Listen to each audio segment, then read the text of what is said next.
Hein? Tô entrando. Tá dando certo. Olá, pessoal. Começando mais uma live hoje do Mulheres Negras na extensão da UFSB. Boa tarde. Começando a entrar as primeiras pessoas. Vamos aguardar um pouquinho a Maria do Carmo entrar para convidá-la. Célia, Regina, Richard, olá. Estamos aqui aguardando a Maria do Carmo. Meu celular deu um problema no touchscreen aqui agora há pouco. Eu fiquei um pouco ansiosa, mas vai dar tudo certo. Vamos torcer. Olá, Maria do Carmo, vamos aceitá-la, convidá-la.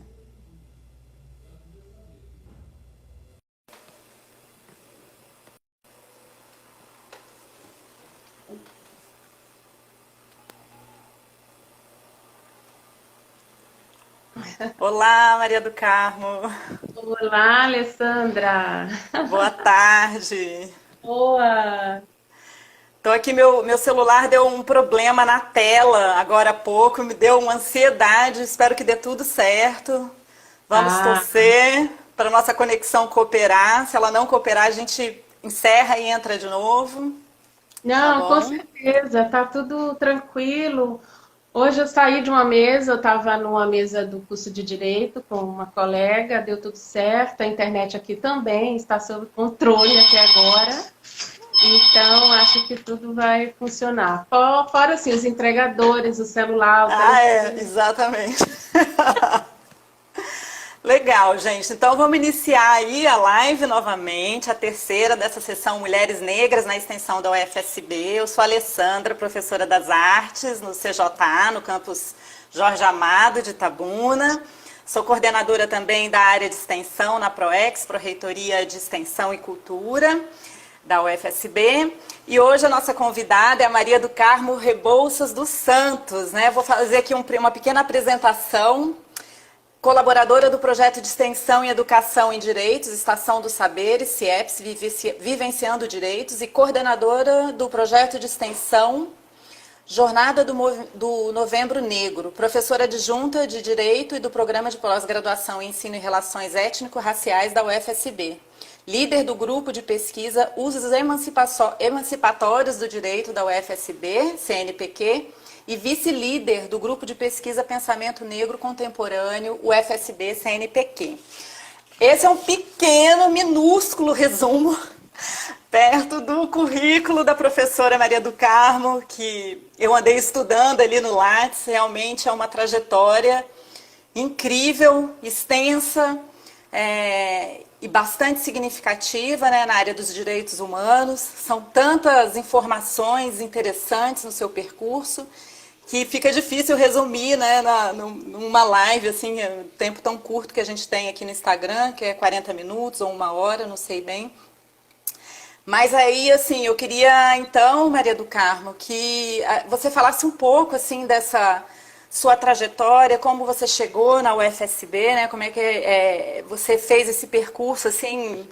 Eu não vou ler todos, mas eu posso ir pontuando, mas eu vi, assim, que você, né, a sua trajetória é longa em nível nacional e internacional, né? Inclusive, você teve aí participação na Comissão Interamericana de Direitos Humanos da Organização dos Estados Americanos, em Washington, foi consultora no Programa das Nações Unidas para o Desenvolvimento, entre inúmeras outras experiências, atuou como advogada de direitos humanos por longos anos no Brasil e internacionalmente, e assim por diante, né? Então, obrigada, Maria do Carmo, pela sua presença aqui. E aí eu gostaria que você falasse aí pra gente um pouco aí da sua trajetória, como é que você chegou aqui e como tem sido essa sua experiência aí dentro dos direitos humanos, dessa relação com a mulher negra, com os direitos emancipatórios e assim por diante.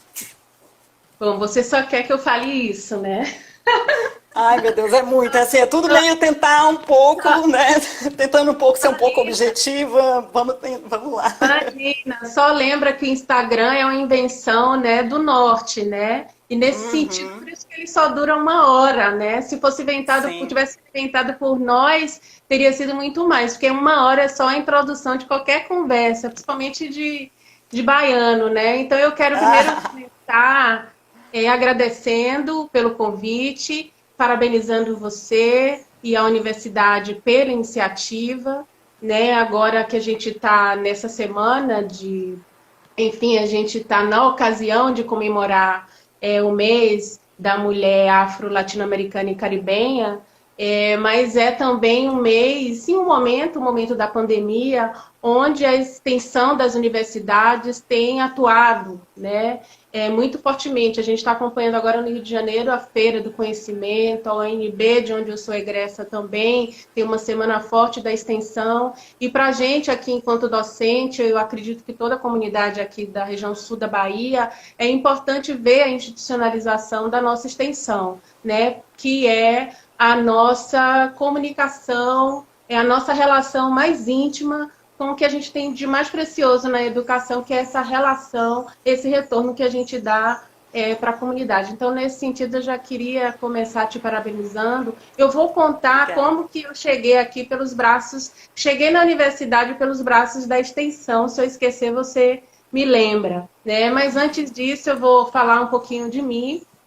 É, Bom, como você mencionou, eu já disse, eu sou baiana, eu costumo dizer que eu sou soteropolitana de Cachoeira, nasci em Salvador, mas me sinto uma cachoeirana, porque minha família é toda do Recôncavo ali de Cachoeira. Eu costumo dizer que minha madrinha, eu nasci em casa, em Salvador, no centro, minha madrinha foi minha parteira e eu digo que ela jogou meu umbigo e enterrou em Cachoeira, né? Então eu tenho esse vínculo muito forte com cachoeira. Estou vendo que meus amigos, minha família, já vi que tem uma irmã online, meu filho ficou de aparecer também, estão aí acompanhando, né? Ai, que Então, legal. assim, acho que eu já digo tudo, né? Quando eu me localizo, primeiro com a minha presença negrita tudo, né? E me atravessa, e o de onde eu venho, né? Essas são as minhas principais identidades. Para além disso, a questão familiar, e falar de cachoeira é falar de família, de ancestralidade. Então, é o coletivo que me acompanha, que não me deixa andar sozinha. Bom, eu estava pensando até para falar aqui nessa live, né, me organizando para ela, e eu sempre costumo dizer que a minha trajetória, além de começar em casa com a própria família, né, foi meu pai e minha mãe que me deu regra e compasso, né, para entrar na vida política de uma maneira geral, né, porque tudo que a gente faz é política, mas eu lembro muito mais marcadamente a universidade, né? Então eu comecei a fazer direito muito jovem em Salvador, na Universidade Católica de Salvador, e militei por muitos anos no movimento estudantil, no DA do Direito, eu fiz direito, no DCE da Católica, e eu acho que isso me deu régua e compasso, além da bagagem familiar e cultural, para meio que pavimentar o meu caminho e para me levar e me trazer até aqui onde eu estou hoje, né? Então, eu fiz movimento estudantil na Católica, depois, dentro do direito, eu fui trabalhar com a área trabalhista, de empregado, advogando para empregado, para sindicato. Depois, via direito, eu entrei na militância do movimento negro baiano, né? Trabalhando no primeiro escritório, no segundo escritório de advocacia, que fazia atendimento gratuito para vítimas de racismo. A gente está falando ali dos anos 90, e aí já denuncia a minha idade. Foi no momento que a gente teve um boom, né? Houve uma estratégia pensada dentro dos movimentos negros aqui no Brasil, de atuar, né, no campo do acesso à justiça, né, e no combate à discriminação racial via Poder Judiciário. Então, eu tenho muito orgulho de dizer que eu fiz parte desse momento histórico do movimento, atuando no Escritório Nacional Zumbi dos Palmares, lá em Salvador, né? Então, nesse processo também me especializei em direitos humanos. Por conta disso, fui convidada, passei numa seleção internacional para trabalhar numa organização não governamental em Washington, nos Estados Unidos, para trabalhar com o Sistema Internacional de Proteção de Direitos Humanos, que é a minha área de filiação no campo do direito, né? de fazer treinamento, né, para junto a advogados negros e negras aqui na América Latina e no Caribe, para aprender a acessar o Sistema Internacional de Proteção de Direitos Humanos. Trabalhei com eles, depois passei num processo de seleção e fui trabalhar na Comissão Interamericana de Direitos Humanos, que também fica em Washington, é um órgão de proteção de direitos humanos aqui do nosso sistema interamericano. A gente tem o das Nações Unidas, que é o universal, o internacional, em cada região tem o seu próprio órgão, e a gente tem o nosso, que é a Comissão Interamericana de Direitos Humanos. Também, assim, muito importante ter passado por lá, de novo também no momento histórico, porque a gente estava também no momento em que os movimentos estavam acessando mais esse sistema. Foi um momento também de mudança política aqui no Brasil, e naquele período o governo Lula fez uma diferença muito grande no âmbito da comissão, porque financiou a criação de uma relatoria especial para afrodescendentes. Eu fui advogada, já era advogada da comissão, e quando criou a relatoria eu fiquei encarregada dessa relatoria, né? Com ela fiz uma visita em loco aqui ao Brasil. Enfim, no âmbito da comissão, eu tive a oportunidade de trabalhar com o primeiro caso de condenação do Brasil por racismo, né, que foi o caso de Simone André Diniz.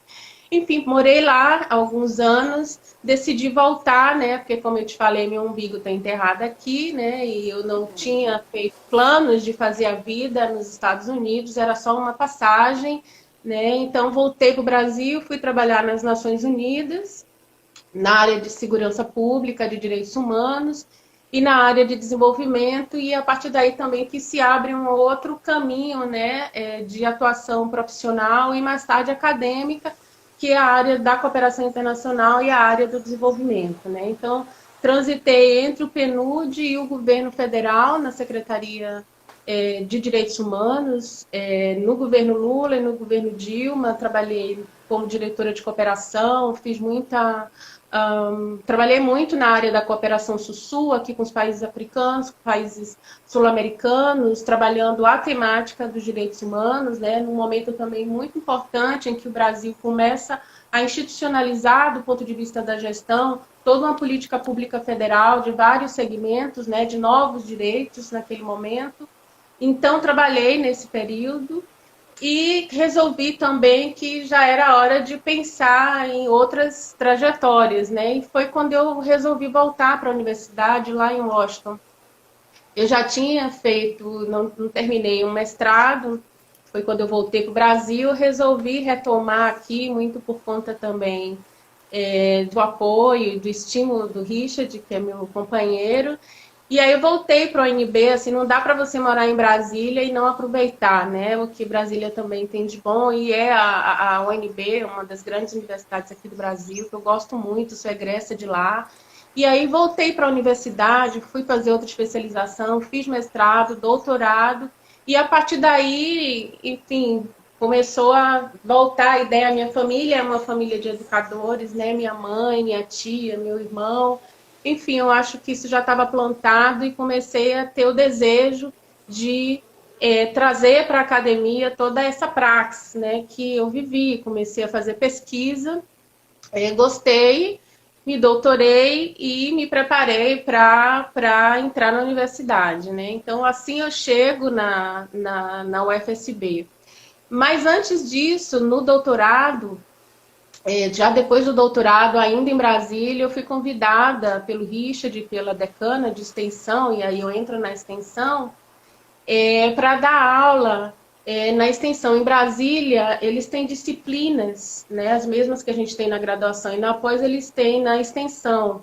E eles têm uma disciplina que é o pensamento negro contemporâneo. O Richard estava responsável por essa disciplina, me convidou também para dar aula, e assim eu ingresso na docência, né? Eu já, como profissional, já tinha feito muito curso, dado muita capacitação para movimento social, mas ir para a sala de aula, nesse contexto acadêmico, é diferente. Então, assim, para mim foi muito importante ter começado a docência a partir da extensão, e tratando de um tema tão importante que, pelo fato, a extensão é uma área nobre, mas o tema que para a gente é tão importante, que é o pensamento negro contemporâneo, ele ainda não estava e não está institucionalizado da forma que deveria nos cursos de graduação e pós-graduação nas nossas universidades, né? Então, a gente tinha, a UNB tinha essa política, né, de trabalhar com essa temática, com vários professores importantes que passaram por lá, e foi aí que eu comecei, e na universidade aqui, fizemos concurso, eu e Richard, passamos, nos mudamos para Porto Seguro, e aí também é um retorno para casa, né? Em que pese eu tenha estranhamentos com Porto Seguro, que Porto Seguro às vezes para mim não é Bahia, né? Como uma boa mulher do Recôncavo, mas enfim, isso é conversa para uma outra live. Mas viemos para Porto Seguro, aqui na universidade, um desejo nosso, porque também é uma universidade que convergia com toda a nossa expectativa, né, de vida, né, toda a nossa trajetória de vida na militância social, na militância política, na militância profissional, porque nós sempre fomos engajados em tudo, então não seria diferente na universidade.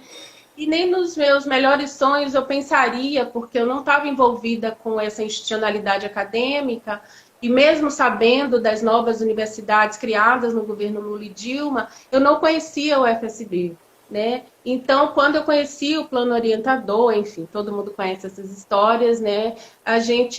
Eu particularmente me vi muito aqui. Então, mudamos em 2018, eu sou do último concurso, inclusive eu sou uma cotista, né?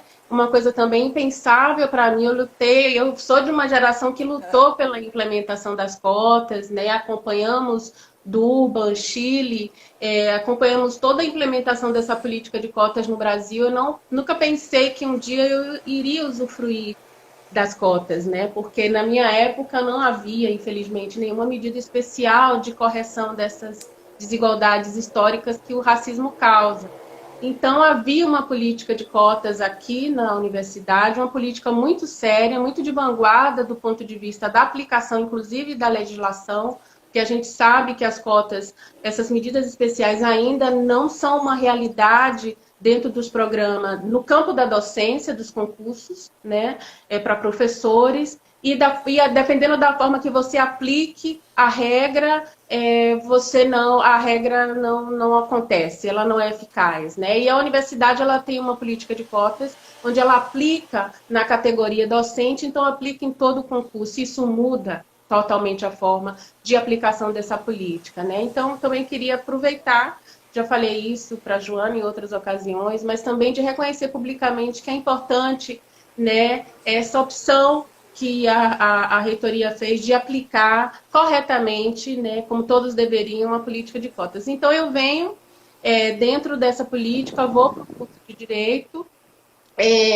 e fui, logo no primeiro ano, eu fui convidada pela Kaline, aluna da Antropologia hoje, antes do BIH, para participar de um evento que acontecia no marco de uma ação extensionista, porque é um evento que nascia articulado com representantes da sociedade civil aqui do local, para justamente fazer parte da mesa sobre mulher e resistência em comemoração ao mês de julho, o mês da mulher afro-latino-americana e caribenha, né? Então, se a Karine estiver aí, a Mona Lisa, o Pedro, que são alunos nossos, são do coletivo Fala Gente Preta, eu fiquei muito feliz de ter sido acolhida logo por eles e naquela circunstância, né?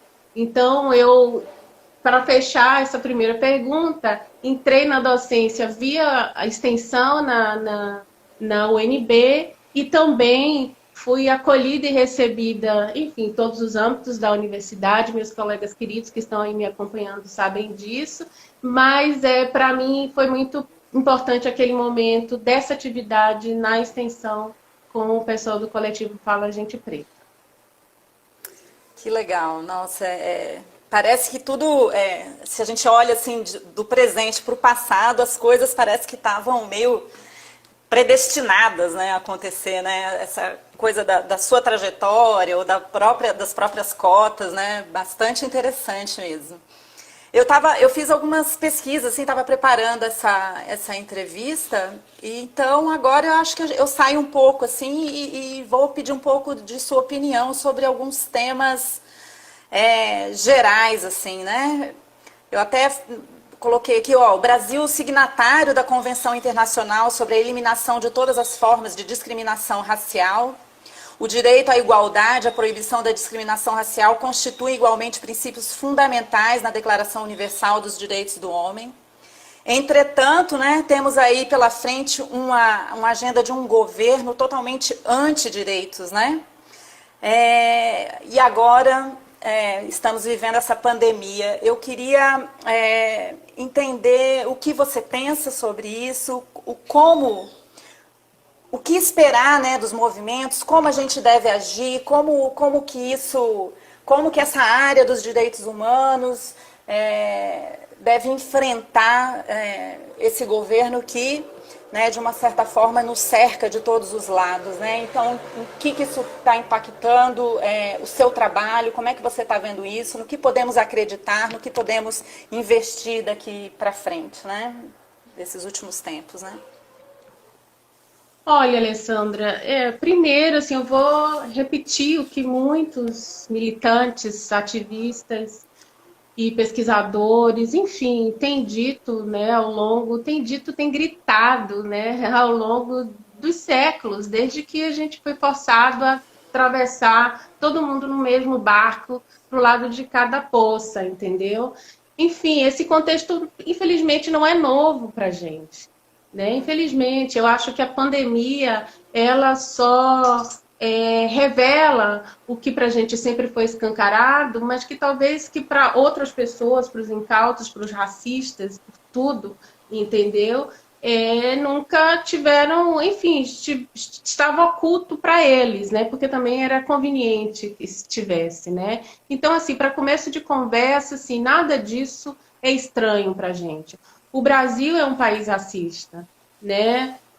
Do ponto de vista, já que a gente está falando de direitos humanos, inclusive já reconheceu isso internacionalmente, né? O próprio presidente Fernando Henrique Cardoso, na gestão dele, o primeiro a fazer isso, né? Então, enquanto Estado, ele reconhece que o país ele é racista. Esse racismo, que na minha opinião é um racismo que ele existe enquanto uma consciência histórica, né, que é historicamente formulada, ele organiza toda a nossa sociedade. A gente tem visto nos últimos tempos, né, por conta inclusive da pandemia e por conta de um ativismo muito grande, de novo, do movimento negro. É importante falar isso, porque eu participei de um processo importante, né, na história política do nosso país, de atuação do movimento negro, de revigoramento da atuação dos movimentos negros no Brasil na década de 90 e na década de 2000.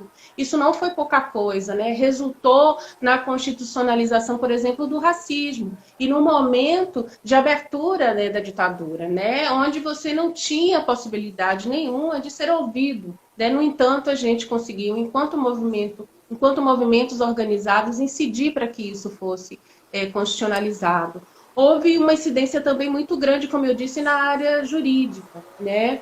E isso meio que arrefeceu em razão, se por um lado foi bom a gente ter tido governos progressistas nas gestões do PT, a gente também viu uma certa paralisia, né, dos movimentos sociais de uma maneira geral e que particularmente também atingiu os movimentos negros no Brasil. Não que não estivessem atuando, mas por várias circunstâncias não incidiram tanto como incidiram naquelas décadas que eu mencionei, assim como em outras atrás. Mas a gente está vendo agora que a pandemia também tem oportunizado e uma outra, não só a pandemia, agora ela agudiza isso, mas a gente vê um movimento também da juventude negra que começa a ter maior visibilidade, e muitos estudiosos têm dito isso, muito também por conta das mídias sociais, né? Então a gente tem visto uma maior incidência desses movimentos, né? Então, pensando na realidade de hoje, tudo que tem acontecido, retomando de novo a violência que nos avassala desde sempre, ela continua, ela não mudou, inclusive ela se agudizou na pandemia, em que pese a decisão do STF de dizer que a polícia não poderia entrar nas favelas, né, a gente vê, assiste, né, de forma normalizada tudo que tem acontecido, mas, por outro lado, isso também deu ímpeto a que esse tema fosse agendado novamente, né, e que tivesse, como é que eu posso colocar, que se colocasse em evidência de novo, a nível de política nacional, a incidência dos movimentos negros. Então, para dizer que assim, nós atuávamos e não éramos vistos porque não queriam que fôssemos vistos.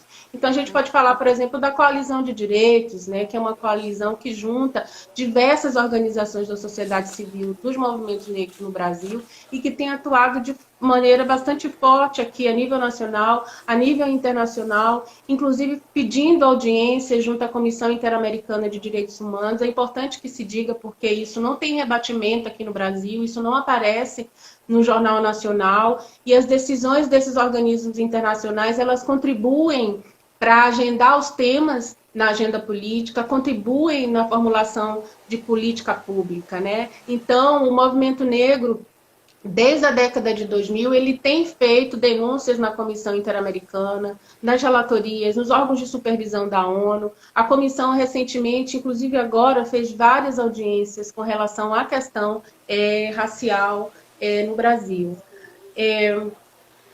De uma maneira geral, a questão do George Floyd, né, o que aconteceu nos Estados Unidos, né, enfim, é uma capacidade das pessoas, né, como a elite brasileira, porque é a elite brasileira que vai informar a população de uma maneira geral, porque ela forma opinião, né, como ela se incomoda tanto com o que acontece lá fora e, no entanto, é incapaz, né, de se incomodar e de ter qualquer tipo de gesto, né, de empatia e de solidariedade, né, para as vítimas, né, de racismo, né, e que gera violência e que causa mortes, enfim, a cada minuto nesse país, né.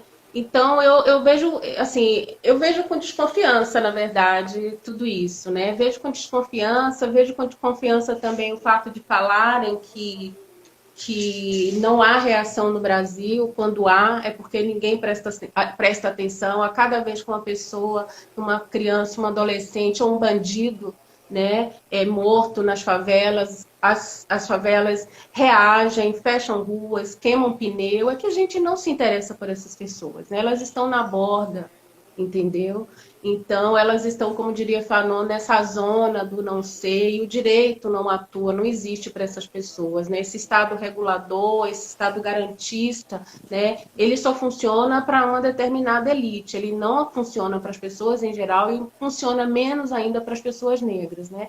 E a gente tem dados aí para comprovar isso, né? Como elas sofrem mais, são mais apenadas, cumprem mais tempo de prisão, têm mais dificuldade para progredir. Enfim, está toda uma discussão no campo do direito penal, que trata dessa temática. A gente tem trabalho belíssimos nesse sentido, né? O trabalho da Deise Benedito, que trabalha com presídio, da Ana Luísa Flauzino, do meu amigo Cleifson Dias, enfim, Felipe Freitas, tantas figuras que vêm trabalhando essa temática do ponto de vista da questão racial. É só para terminar uma curiosidade, antes de ter acontecido isso com o George Floyd, né, e que virou um mote a questão do I can't breathe, assim, eu não posso respirar.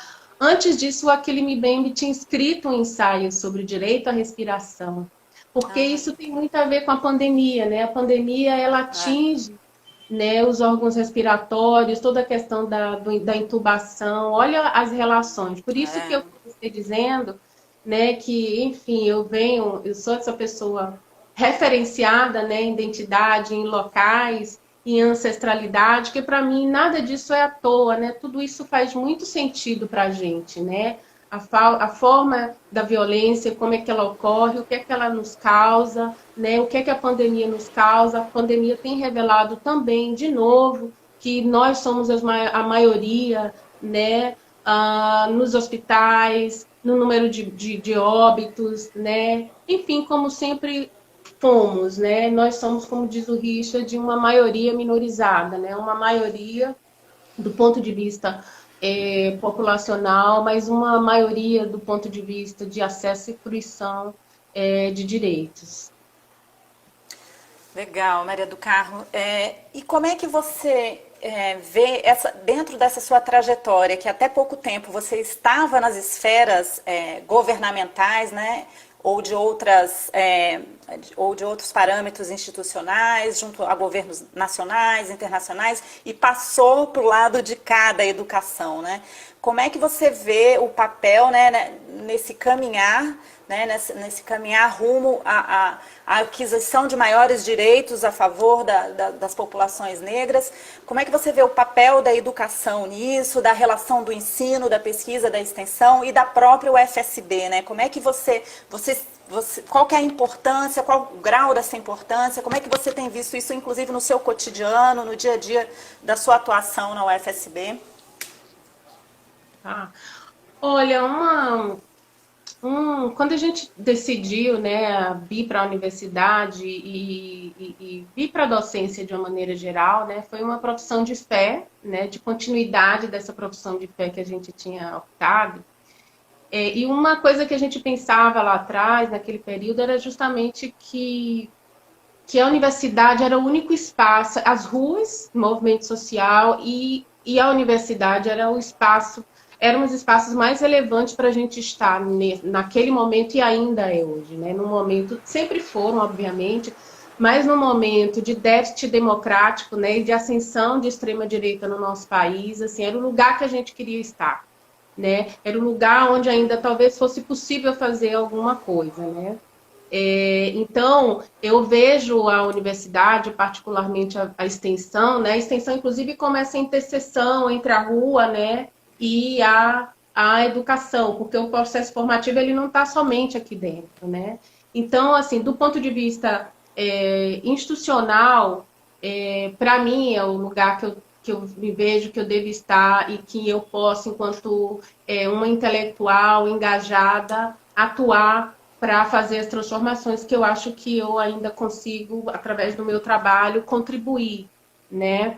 A UFSB, pela característica dela, né, que é uma universidade que nasce com uma marca muito forte de inclusão e de inclusão racial, né? A gente está falando de universidade que está situada no lugar que é super emblemático e paradigmático, que é onde tudo começou, né? Toda a invasão e toda a violência, né? Começou nas Américas, né? Aqui em Porto Seguro.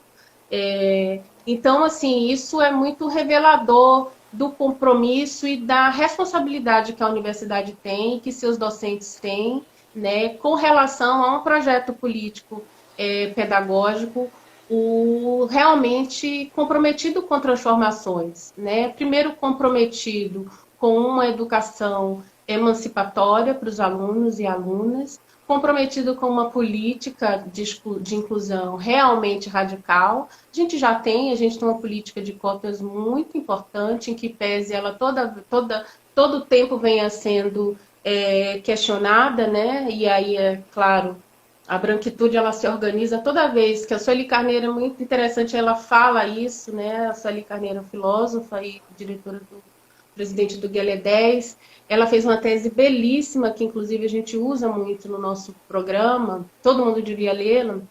Ela vai trabalhar a questão da educação e dos dispositivos de racialidade, que Richard também chama, a partir de Foucault na tese dela, mas ela fala uma coisa interessante, que ela diz que toda vez que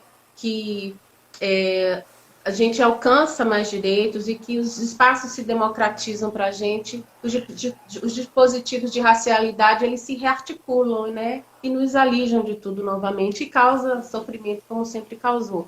Então, para falar da política de ação afirmativa que tem nessa universidade para os estudantes e para os docentes também, né? De como a branquitude ela se articula para fraudar as cotas, né, para criar suspeição, como a branquitude também, aí eu estou falando de alunos, né, dos que concorrem e que fraudam as cotas, estou falando dos professores que perdem os concursos e não aceitam, que não são bem classificados, e eu estou falando do sistema judiciário também, né, que é um bastião também que reflete toda essa visão, né, brancocêntrica, né, do nosso país e que decide nesse sentido de fragilizar toda uma política de inclusão que vem para justamente pagar uma dívida histórica, né, com os indígenas, com todos os povos, com todas as etnias indígenas e conosco, né, conosco nós enquanto africanos da diáspora, né? Então, a universidade tem esse papel que eu sei que, do ponto de vista da gestão, enfim, não basta só ter uma política, é possível você ter mecanismo para fazer com que essa política seja implementada de forma eficaz. Então, além da política, eu acho que a questão de você também recrutar professores que tenham ligação e compromisso com esse projeto da universidade, porque também não adianta você ter toda uma política estruturada dentro da universidade comprometida com exclusão, com uma educação libertadora, se você não tem professores que de fato abracem essa proposta, né? E segunda, a outra coisa é a relação com o próprio território, né? A gente tem que pensar também que a gente está num território importantíssimo do ponto de vista de pensar outras formas, outros modelos de desenvolvimento, né? Eu escrevo isso no meu livro, você deve ter visto, eu pesquiso, né? A minha área de pesquisa e de atuação é a área do desenvolvimento e da cooperação internacional. E nesse campo, o meu trabalho é justamente de pensar, né, quais seriam essas outras alternativas a esse modelo de desenvolvimento hegemônico, neoliberal, individualista, universalista, atomista que a gente tem, que é o que a gente vive hoje, né? E a gente está num território onde a gente tem diversas etnias, os pataxós, ranrãs, enfim, a gente tem os quilombos, a gente tem os terreiros de matriz africana que estão demonstrando para a gente outras formas de organização de vida, né? A partir de outros parâmetros, a partir de um parâmetro de bem-estar que não é esse parâmetro que a gente vive hoje e que já não é mais sustentável. E que nem mesmo essa agenda nova de desenvolvimento sustentável vai dar conta, né? A gente tem visto, inclusive hoje, estamos todos de joelhos sem respirar por conta da pandemia, né? E não teve modelo de desenvolvimento que tivesse dado conta disso. Aliás, mesmo os estados mais liberais, né, tiveram que voltar atrás e implementar toda uma política de mais Estado, né, de mais política pública para fazer face à pandemia, né? Enfim, a gente aqui no Brasil não pode prescindir ainda do Estado, de abandonar esse modelo, mas é necessário sim que a gente possa pensar em outras formas de vida, né? Aí a gente vê bem viver, a gente vê o comum, a gente vê quilombismo, a gente vê a africanidade, tantas outras categorias que são nossas, entendeu? E aí eu acho que a universidade, nesse sentido, ela está num espaço fundamental, né? Porque ela está dentro de um território onde pode haver uma troca maior, né? Uma osmose, vamos dizer assim, entre nós e assim, que todos sejamos nós, entendeu? Tanto os atores que estão nesse território, como nós dentro da escola, da universidade, né? Então, eu acho que a UFSB cumpre um papel importante nesse sentido, né, de aprendizado, de nós aprendermos com eles.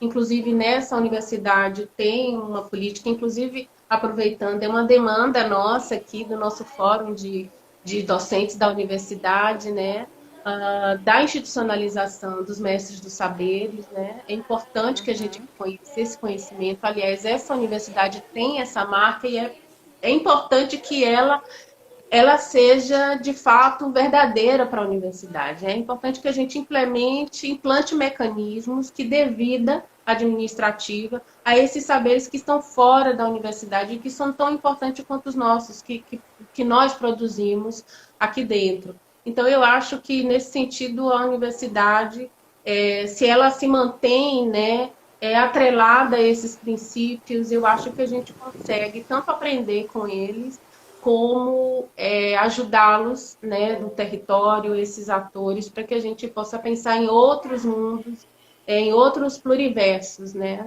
para além desse que a gente está vivendo agora.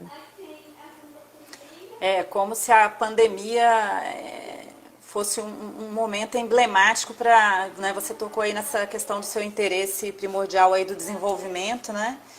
Era como se realmente fosse o momento de dizer, pronto, parou, e agora, né? Qual é o futuro possível, né? A gente tem tanto a oferecer, né, a partir desses nossos territórios, né? Realmente são modelos, se a gente olhar para o MST, para os povos indígenas, né, para o movimento negro e tudo, como existem outras alternativas, né? E a gente estava aqui na região de Itabuna, o governo do estado, inclusive, aprovou aí, tem um consórcio internacional para fazer o Porto Sul aqui, né? Que vai ser um impacto gigantesco. Eu andei postando aí, mas e agora? Mesmo diante da pandemia, né? Isso vai continuar, né? Vocês vão fazer um porto aqui para levar minério para o outro lado do mundo, sabe? Então, realmente vamos torcer aí para continuarmos nesse ritmo, a UFSB contribuindo para esse outro futuro possível, né?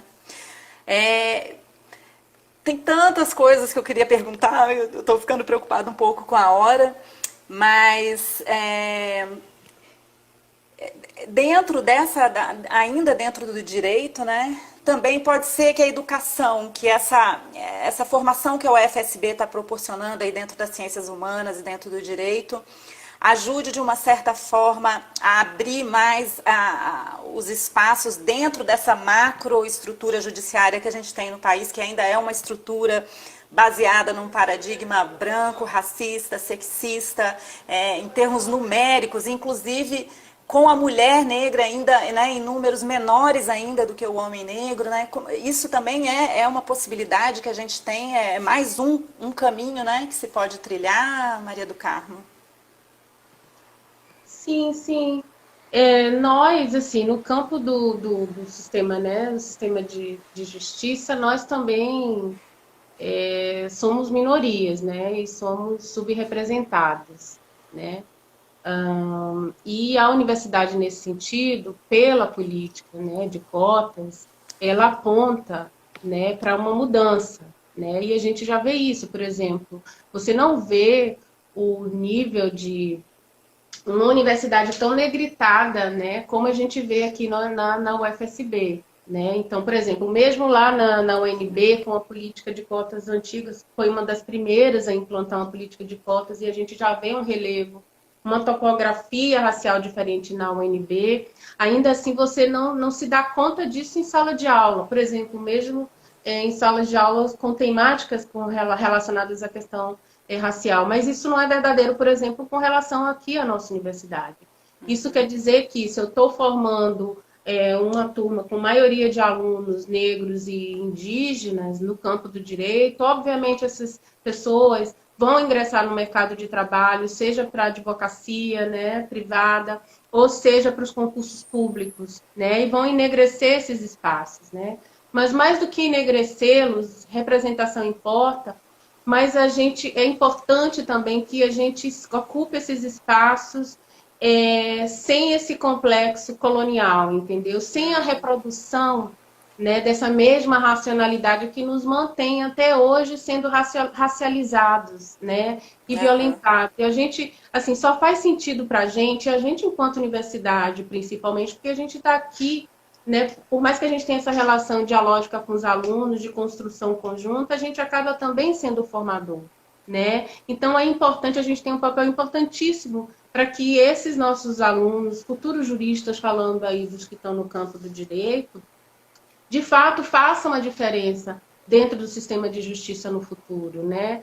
Que sejam juristas, né, que possam, para além de mudar só pelo simples fato de estar, né, enquanto seu corpo político ocupando esses lugares, que eles levem com ele, né, toda essa nossa trajetória histórica, política, social, para que a partir disso ele possa fazer a diferença na hora que ele for interpretar a lei, na hora que ele for dosar uma pena, que ele não esteja ali só o juiz que atua como se ele fosse um deus, né, e que ele possa ver e se enxergar no outro, né. A gente precisa, inclusive, eu não sei se meu amigo Cleison está aí, mas ele fala uma coisa interessantíssima. Infelizmente, ainda no campo do direito, a gente tem que ter áreas específicas do direito, enfim, enquanto em pese ele seja um sistema e deva ser visto dessa maneira, mas a gente, por uma questão pedagógica e didática, acaba dividindo o direito, né? Aliás, como tudo que é eurocêntrico,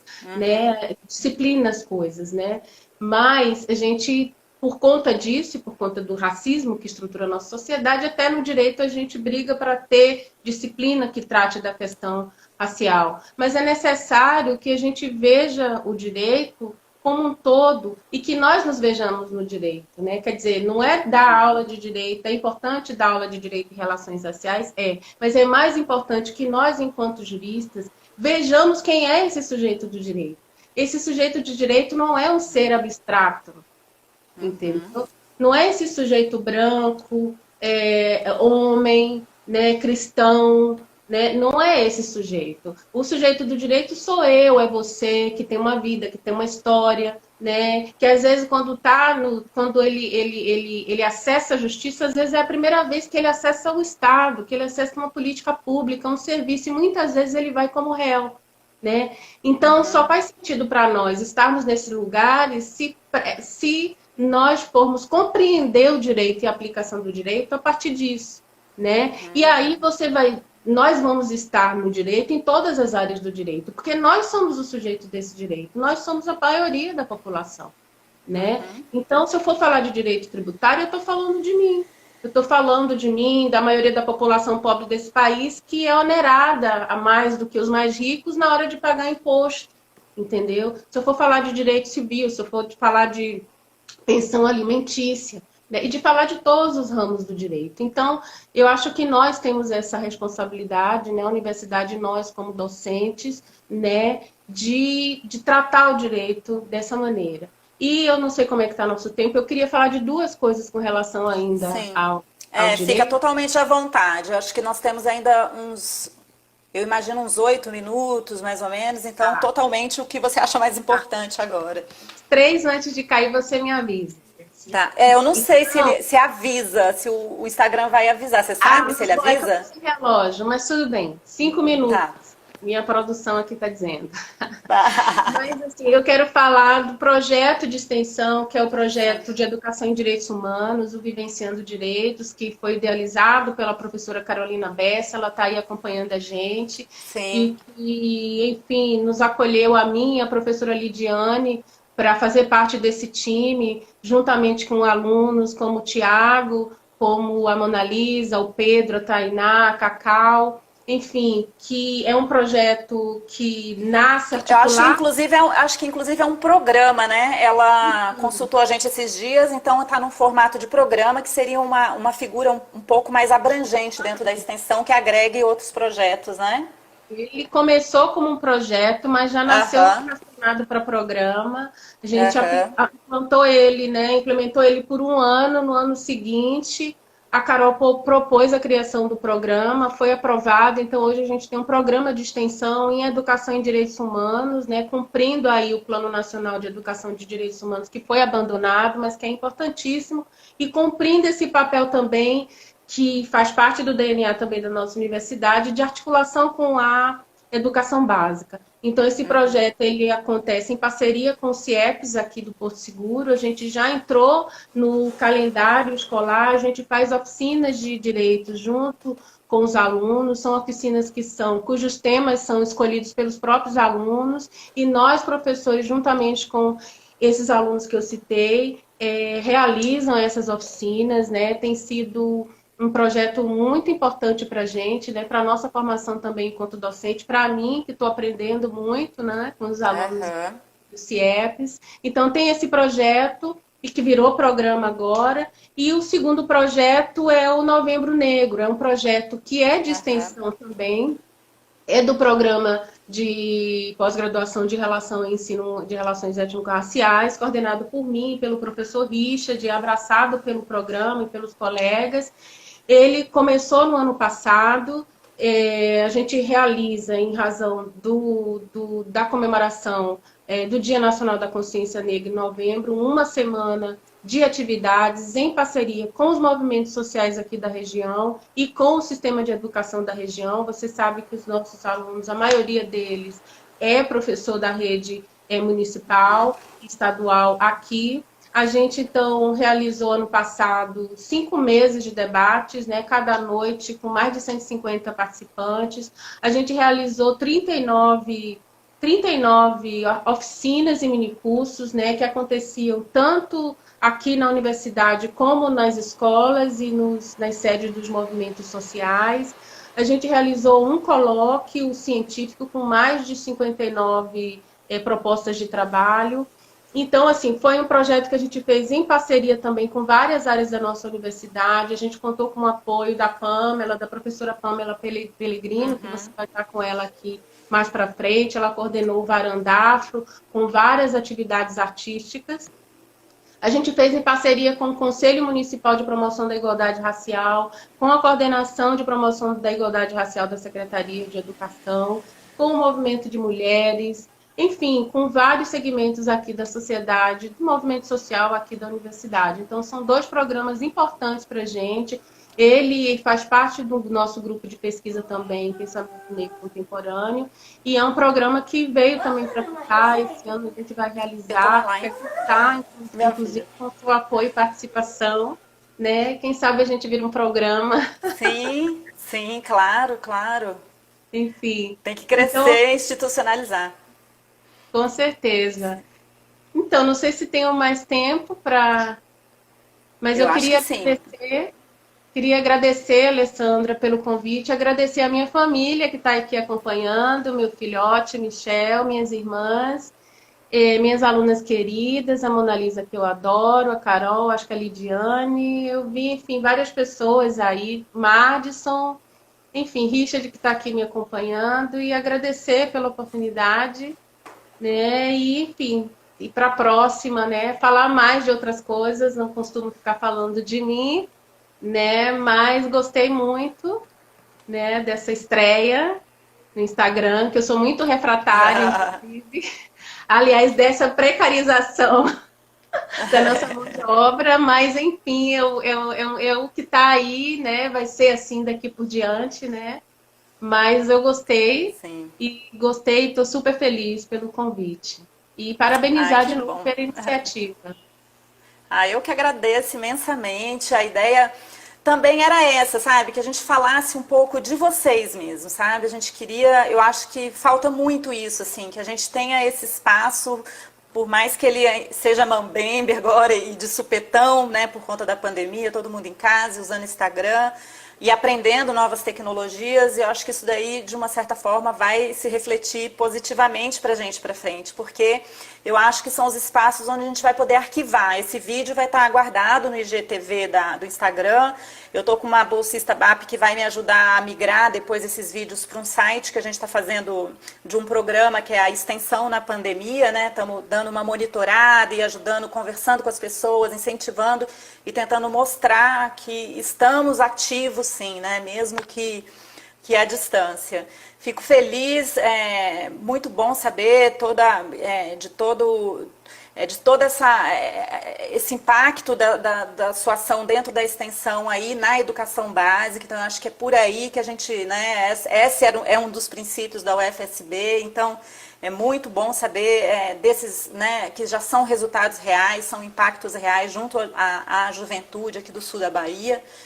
E aí é isso, eu acho que a tendência é crescer, porque a gente tem aí pela frente o processo de acreditação da extensão, né, que, queira ou não, tá começando a se adiantar, né, a gente está em discussão aí com a resolução, e que vai, de uma certa forma, impactar bem significativamente, porque 10% na carga horária é bastante significativo, então aí a gente também vai ter que fazer uma releitura dos nossos anseios pedagógicos aí, de inverter bastante, trazer a extensão cada vez mais para os holofotes também, né? Essa que foi muito tempo considerada a prima pobre, né? Perto da pesquisa, né? Tem toda uma trajetória histórica aí da extensão e que agora eu acho que está sendo um momento aí bacana disso mudar, né?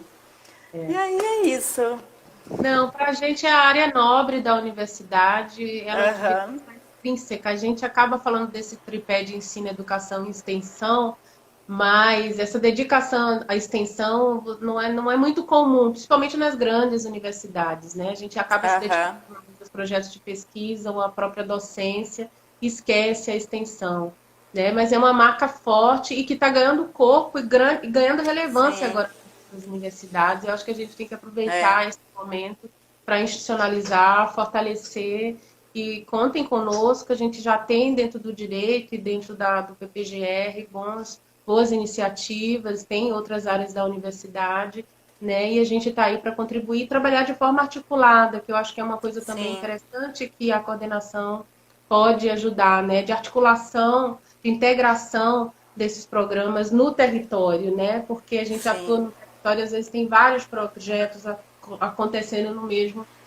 período, né? E essa articulação que só pode ser feita por vocês, né? É bastante necessária, desejável e bem-vinda. Que bom. Então eu agradeço novamente imensamente, viu, Maria do Carmo? Muito obrigada. O vídeo vai ficar lá no IGTV do Instagram, para quem quiser assistir, dividir. E lembrando que também agora às 6 horas tem uma programação bem interessante no Pipec da professora Paula Gonzaga, arroba Pipec Janaína. A Semana das Pretas também vai ter uma série de eventos online todos os dias de lives. E, então, quem quiser aí, arroba Pipec, elas entraram, não sei se ainda estão, arroba Pipec Janaína.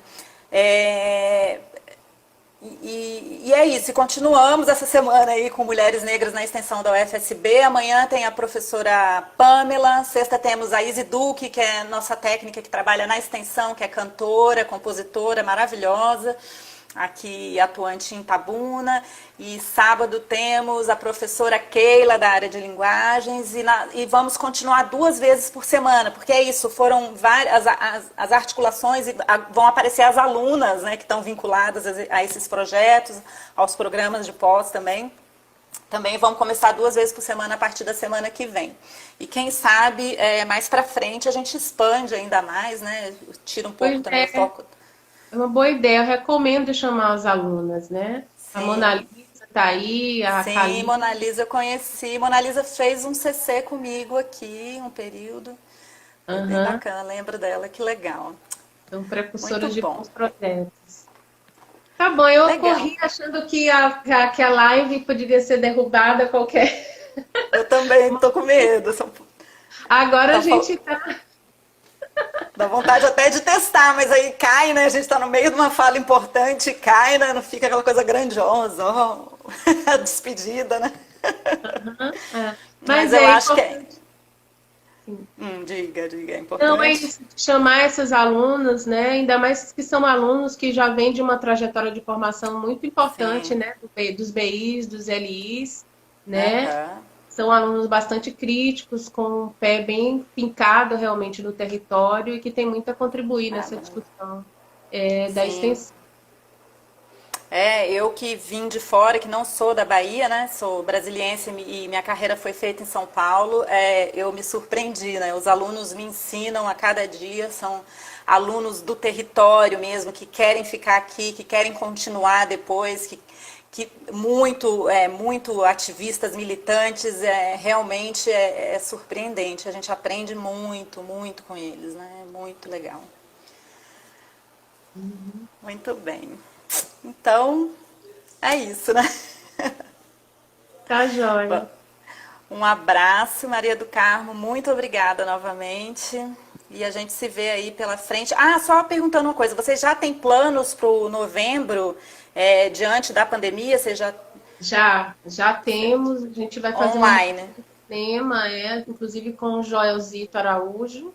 A gente já fez Aham. contato, ele já aceitou o convite. Vamos fazer esse ano, inclusive em parceria com o Projeto Imagina, da professora Cris Lima. Legal. E vamos Aham. fazer outras atividades. A gente vai apresentar o projeto no PPGR agora. E eu posso mandar também para a extensão, né? Para que vocês participem também, né? Sim, Ele, e pode cadastrar lá, como foi cadastrado, né, no ano ele passado, já está com cadastrar a mesmo, já, extensão, mas vou fazer essa tramitação toda. Ah, legal. Muito bom. Obrigada, obrigada. Valeu, Maria do Carmo, tudo de bom. Um abraço. Obrigada a participação de todo mundo aí. E compartilhem que vai estar lá no IGTV, gente. Um abraço, Maria do Carmo. Muito Obrigada. Até obrigada. logo. Tchau. Até.